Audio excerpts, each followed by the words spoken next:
Hey everyone, welcome to the channel. I hope you're doing well, and if you're new here, what we do on Unfortunate Ends is talk about people who have had a tragic or unfortunate end to their life. Anyway, let's jump into today's video. In April 1864, an archduke of the Austrian royal House of Habsburg was installed as Emperor of Mexico, with the backing of Napoleon III of France and a group of Mexican conservatives. Yet, just over 3 years later he was dead, executed by Mexican Republicans who had quickly overthrown the empire established by Maximilian. But how did this Austrian nobleman come to rule Mexico, and why was he killed? Maximilian of the House of Habsburg was born on the 6th of July 1832 at the Austrian capital of Vienna. He was the nephew of Ferdinand of Habsburg, who would become the Emperor of Austria and King of Hungary, Croatia and Bohemia, just 3 years after Maximilian's birth in 1835. Ferdinand did not have an heir, and consequently, Maximilian was high in the line of succession, though his older brother Franz Joseph would succeed before Maximilian. The future Emperor of Mexico's early life was spent in the stultifying formality of the Austrian court at Vienna. He received the best education possible during the mid-19th century, one which ranged from history and geography to military studies, the sciences, and diplomacy. Maximilian was noted early on for his charm and desire to excel in everything he undertook. The result, it has been speculated, of a rivalry with his older brother Franz Joseph. Maximilian's political views were profoundly shaped by the events of his later teenage years. In 1848, a wave of rebellion swept across Europe. What has sometimes been termed the springtime of the people saw calls for the liberalization of Europe's governments and the removal of more autocratic regimes. Better conditions for the growing number of industrial workers were also sought, as a rapidly changing Europe sought to grapple with social problems brought by urbanization and industrialization. In Austria, this political and social unrest ultimately resulted in Emperor Ferdinand's abdication in favour of his nephew, Franz Joseph. However, as the rebellions of 1848 dragged on, there was then a backlash from Europe's governments, ultimately leading to repression, reprisals, and executions. Reflecting on the events of those times, Maximilian asserted that a crackdown on those who had simply wished for a better standard of government and society was unjust. There is also a curious paradox here. Well, the man who would be made the Emperor of Mexico in a staunchly conservative coup in the 1860s was an ardent liberal amongst Europe's royal families in the late 1840s. While Franz Joseph was beginning an incredibly long reign as Emperor of Austria in the late 1840s, his younger brother was entering a career in the Austrian Navy.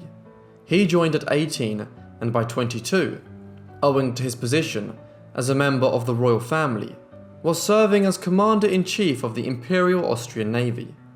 He would occupy this post for nearly 8 years, until 1861. In 1857, he married Charlotte, or Carlota, the daughter of King Leopold I of Belgium, and earlier that year, Maximilian had been appointed as the Viceroy of the Austrian territories of Lombardy and Venetia in northern Italy, as Vienna had control of large parts of northern Italy in the 19th century. However, Maximilian was dismissed from his position as Viceroy of Lombardy-Venetia in 1859 by Franz Joseph, who was disconcerted by his brother's liberalism in ruling northern Italy. Consequently, by the early 1860s, he was largely idle and living at various locations along the Austrian Empire's territories on the Adriatic Sea. As such, he was, so to speak, open to job offers, and soon a remarkably large one found its way to him in Austria. Since acquiring full independence from Spain in 1821, Mexico had moved between several different forms of government. Generally, it was a republic, though there had briefly been an empire directly after independence. As such, throughout the 19th century, there were opposing forces of Republicans and Conservatives in the country, the latter favouring either a monarchy or a new empire. However, even the Republicans were split between themselves, with some favouring a centralised republic governed from Mexico City, and others promoting a federalist republic, whereby the individual states, such as Jalisco, Yucatan and Sinaloa, would be allowed to govern themselves to a large extent, as was the case with their northern neighbour, the United States. In the early 1860s, these political forces were in direct conflict with each other. This was brought to a head in 1861, when the Second Mexican Federal Republic, headed by President Benito Juárez, was invaded by France, Spain, and the United Kingdom, in order to collect on extensive debts which the Mexican state owned to these colonial powers. These European powers occupied the country, yet while Spain and the United Kingdom quickly reached a resolution with Mexico for payments of its debts in 1862, the French, whose government was headed by the Emperor Napoleon III, decided to remain and impose themselves in Mexico. Napoleon, in conjunction with a coalition of Mexican conservatives and monarchists, now began to develop an idea to impose a member of a European royal family as Emperor of Mexico. Maximilian was identified as an ideal candidate. Not only was he a senior member of a major European royal family, but the Habsburgs had previous links to Mexico. The Spanish branch of the Habsburgs, which had ruled Spain throughout the 16th and 17th centuries, had held Mexico as a colonial possession throughout those 2 centuries. As such, a Habsburg candidate was considered an ideal individual to become the new Emperor of Mexico. Already in October 1861, Maximilian had received a letter with a tentative proposal to this effect from the government in Paris. 2 years of protracted negotiations followed, but eventually, in October 1863, Maximilian accepted the proposal. Having made arrangements with his brother, whereby he was removed from the Austrian line of succession to ensure that Mexico could not be joined with the European Empire, Maximilian set off for the so-called New World in the late spring of 1864. Yet, he did not receive the welcome in Mexico which he might have hoped for. The Liberals and Republicans, led by Benito Juárez, refused to recognize his rule, and a state of low-level civil war was effective throughout Mexico from the summer of 1864 onwards. Owing to the constant instability of the Second Mexican Empire, Maximilian and Carlota would never even hold their official coronation as Emperor and Empress of Mexico during his tumultuous 3-year reign. Moreover, in a strangely paradoxical development, Maximilian attempted to impose some liberal social and economic policies, a development which only served to alienate some of his conservative allies. During his brief reign, he issued 8 volumes of laws dealing with everything from government, forest management, railroads, roads and canals, the postal service, telegraphs and mining.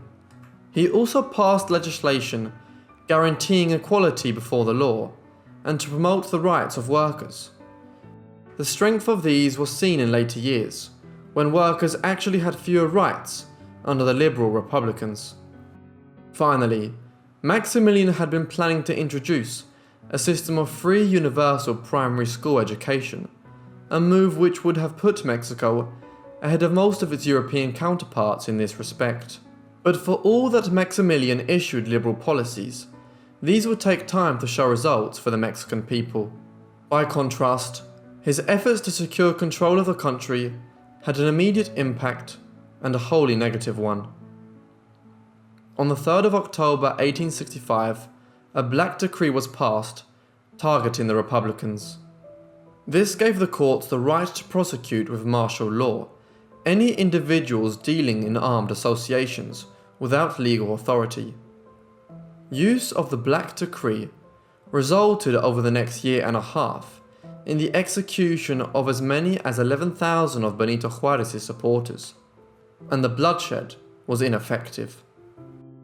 Rather than suppressing the opposition to the new imperial regime, the Black Decree simply created an unprecedented level of discontent with Maximilian's rule throughout Mexico, and the Second Empire would not survive for much longer as a result. In the end, Maximilian's downfall and the termination of the Second Mexican Empire was determined more by foreign powers intervening in Mexico than it was by the people of Mexico themselves.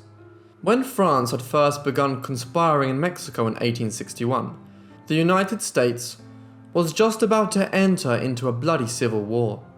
As such, Mexico's northern neighbour was not able to intervene in any substantive way to block French activity in the early 1860s. However, with the conclusion of the American Civil War in 1865, this changed. The US considered the French intervention in Mexico a violation of the Monroe Doctrine, a cornerstone of US foreign policy since the 1820s, which dictated that the US considered Central and South America its particular sphere of influence, and that the European powers should essentially do nothing to contravene that sphere of influence. As a result, from 1865, the US began channeling significant aid to the Republican cause in Mexico, in an effort to oust Maximilian, remove the French, and end the Second Mexican Empire. This threat to Maximilian's rule from the north was compounded by developments in Europe.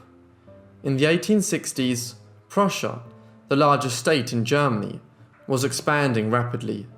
Wars with Denmark and Austria in the 1860s had seen them and their allies amongst the smaller German states acquire further lands to the north and the south of Germany.